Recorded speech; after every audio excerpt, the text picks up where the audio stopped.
Hello guys, welcome to my YouTube channel. চলো তোমাদের কাছে আবার একটা রেসিপি নিয়ে চলে এসেছি। আজকে রেসিপিটা হলো দই চিকেন করার জন্য আমি 500 গ্রাম চিকেন নিয়েছি। চিকেনটা আমি পরিষ্কার করে ধুয়ে নিয়েছি। এবারে দিয়ে দিচ্ছি আমি লবণ, দিয়ে দিচ্ছি ব্ল্যাক পেপার, দিয়ে দিচ্ছি রিফাইন অয়েল। এবারে এটা আমি ভালো করে ম্যারিনেট করে নেব।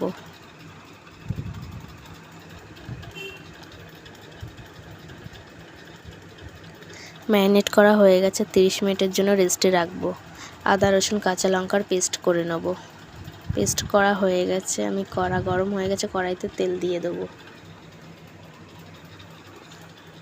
এইবারে আমি মাংসের পিসগুলো তেলে দিয়ে দেবো।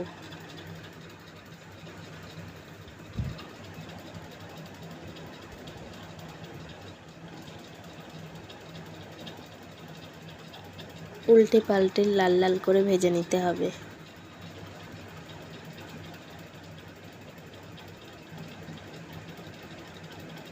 ভাজা আমার হয়ে গেছে, এবারে আমি তুলে নেব।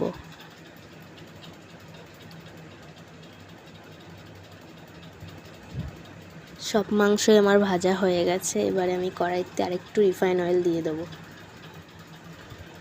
দিয়ে দেবো তেজপাতা, দিয়ে দেবো শুকনো লঙ্কা, দিয়ে দেবো গরম মশলা, দিয়ে দেবো লবঙ্গ, দিয়ে দেবো দারচিনি, দিয়ে দেবো জিরে। একটু ভেজে নেব। দিয়ে দেবো পেঁয়াজ কুচোনো। পেঁয়াজটা একটু ভেজে নেব। আদা রসুন কাঁচা লঙ্কার পেস্টটা দেবো।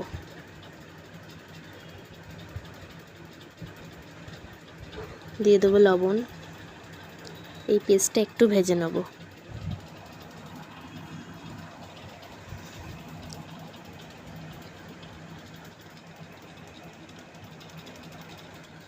পেস্টটা আমার ভাজা হয়ে গেছে, এবারে দিয়ে দেবো মাংস।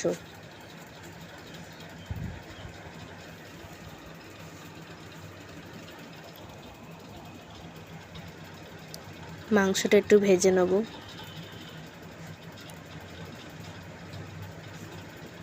দিয়ে দেবো জিরের গুঁড়ো, মিট মশলা, সামান্য জল। 10 মিনিটের জন্য হালকা আঁচে বসিয়ে রাখবো।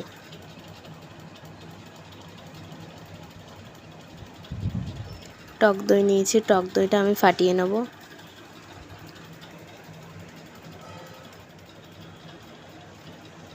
টক দই আমার ফাটা হয়ে গেছে। 10 মিনিট পর দেখি কত দূর হয়েছে মাংসটা। এবারে দিয়ে দিতে হবে চিনি।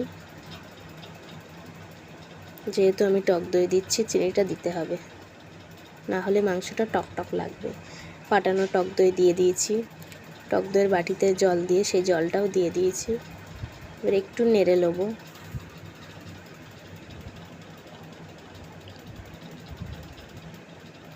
হালকা আঁচে 10 মিনিট বসিয়ে রাখবো।